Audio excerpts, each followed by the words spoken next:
जय भोले की हर हर महादेव बम बम भोले। आज मैं श्री शिव महापुराण रुद्र संहिता पार्वती खंड का 5वां अध्याय सुना रही हूँ।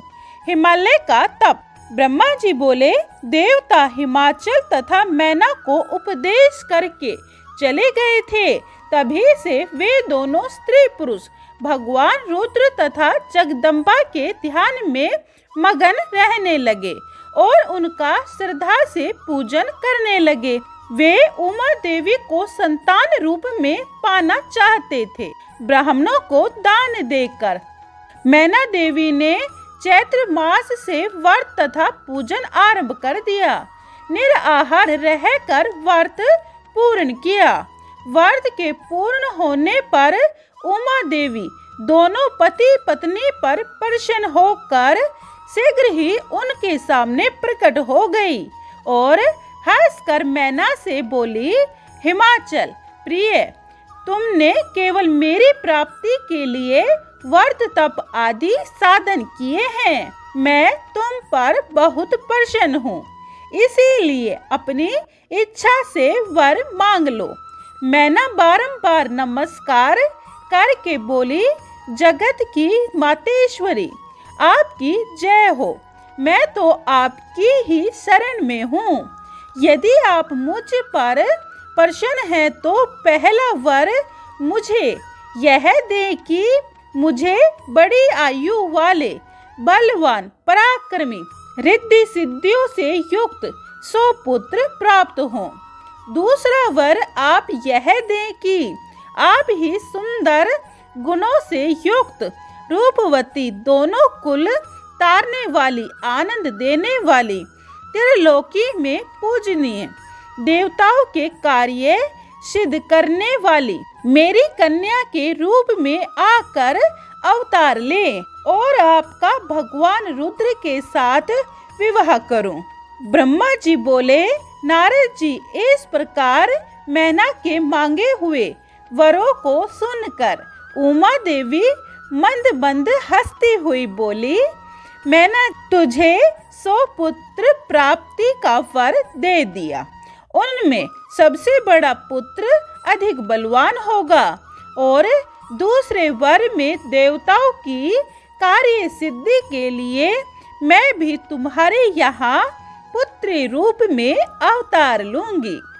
इस प्रकार दोनों वर देकर उमा देवी मैना के देखते देखते ही वहां अंतर्ध्यान हो गई और मैना ने अपने मनोरथों की सिद्धि प्राप्त की और प्रसन्न होकर अपने घर में चली आई। घर में आकर हिमाचल के प्रति मैना ने श्री उमा देवी को दिए वरों का समाचार कह सुनाया।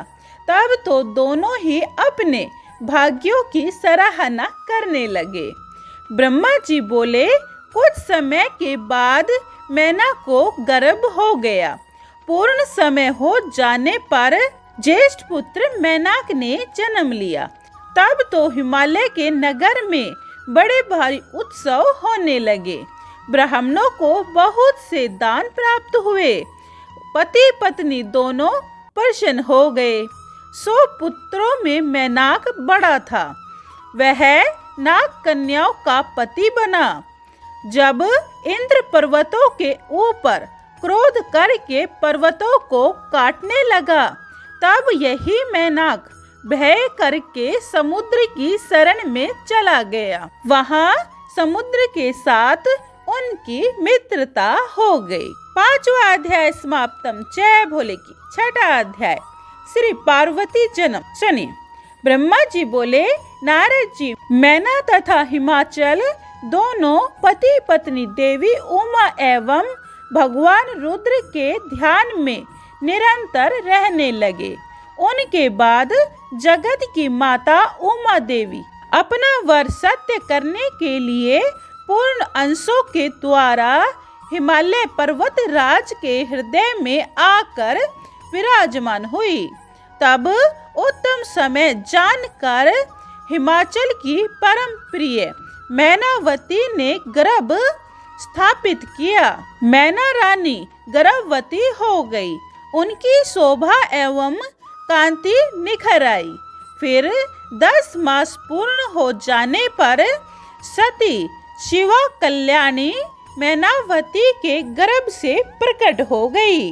छठा अध्याय समाप्तम। जय भोले की। 7वां अध्याय। नारद जी का उमा को तप करने का आदेश। सुनिए, ब्रह्मा जी बोले, नारद जी, तब तो वह देवी कन्या रूप होकर संसारिक कन्याओं की भांति रुदन करने लगी। उस कन्या के रुदन को सुनकर नगर की स्त्रियां तुरंत ही वहां दौड़ आई। हिमाचल भी यहाँ पुत्री का जन्म सुनते ही अत्यंत आनंदित हो गए। नगर की नर नारियां उत्सव करने लगी। नाच गान एवं बाजे बजने लगे। हिमाचल ने विधि पूर्वक जात कर्म किया, ब्राह्मणों को दान दिए, याचकों को मुंह मांगी वस्तुएं देकर प्रसन्न किया। फिर शुभ मुहूर्त में कन्या का नाम संस्कार हुआ। मुनि जनों ने जगदम्बा, तारा, महाविद्या, काली आदि अनेक नाम बताए। चंद्रमा की कला की तरह हिमाचल पुत्री अब धीरे धीरे बड़ी होने लगी। उनके अंग प्रत्यंग चंद्रमा की कला एवं बिंब के समान अत्यंत शोभेमान होने लगे। गिरजा अपनी सहेलियों के साथ खेलने भी लग गई। उन्होंने अपना प्रभाव छिपा रखा था। गंगा जी की रेती से घर बना बना कर गेंद से खेलने लगी एवं और भी अनेक वेश बदल बदल कर क्रीड़ाएं करने लगी।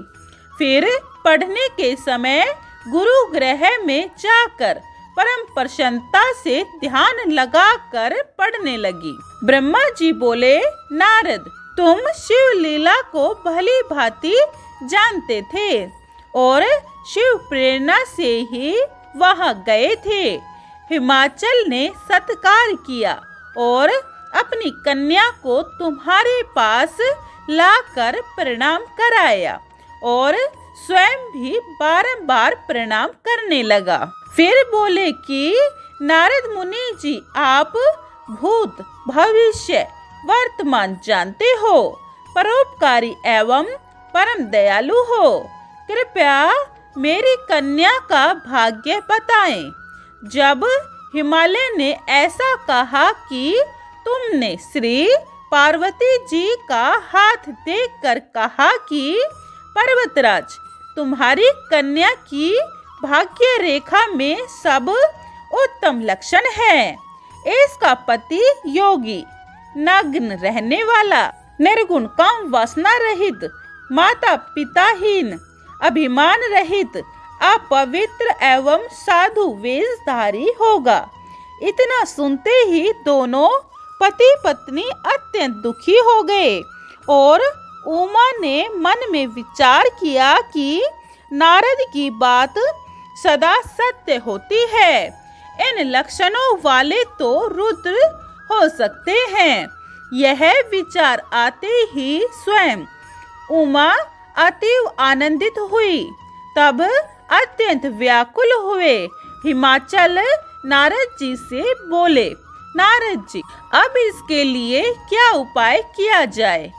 नारद जी ने उत्तर दिया कि हिमाचल जी, इस रेखा का फल तो अवश्य मिलेगा, किंतु ऐसा होने पर भी यह सुखपूर्वक रहे, इसके लिए उपाय कहता हूँ। जितने भी मैंने इसके पति के लक्षण कहे हैं वे सब रुद्र में दिखाई देते हैं, किंतु भगवान रुद्र में यह अशुभ लक्षण भी शुभ समझे जाते हैं। आप अपनी पुत्री का उन्हीं के साथ विवाह कर दो, किंतु एक कठिनाई है कि रुद्र भगवान श्री पार्वती पर किसी प्रकार प्रसन्न हो जाएं। यह भी तभी होगा जबकि स्वयं श्री पार्वती जी तप द्वारा उन्हें प्रसन्न करने की कोशिश करें, तभी यह रुद्र की पत्नी होगी। इस प्रकार दोनों पति पत्नी को कहकर तुम वहां से चले गए। 7वां अध्याय समाप्तम। जय भोले की। 8वां अध्याय पार्वती का सौपन। सुनिए। ब्रह्मा जी बोले, नारद जी, कुछ समय के बाद एक बार मैना ने हिमाचल के पास प्रणाम किया, फिर नम्रता से बोली, हे देव, पार्वती का अब विवाह होना चाहिए। इस गुणवती सुंदर कन्या को इसके समान ही वर मिले तभी ये प्रसन्न रह सकती है। हिमाचल बोले, देवी, तुम इस प्रकार संशय ही मत करो। नारद वचन कभी असत्य नहीं होते। यदि अपनी पुत्री से प्रेम रखती हो तो पुत्री को भगवान रुद्र की प्रसन्नता के लिए तप करने के लिए कहो। जब भगवान रुद्र ही प्रसन्न होकर उसे अपनी पत्नी बनाना स्वीकार कर लेंगे तो उसके बुरे लक्षण भी उत्तम एवं शुभ होंगे। इतना सुनकर मैना प्रसन्न हो गई, किंतु उमा की सुंदरता देखकर मन व्याकुल सा हो गया और आंखों से अश्रुधारा बह चली। मुख से वाणी न निकल सकी।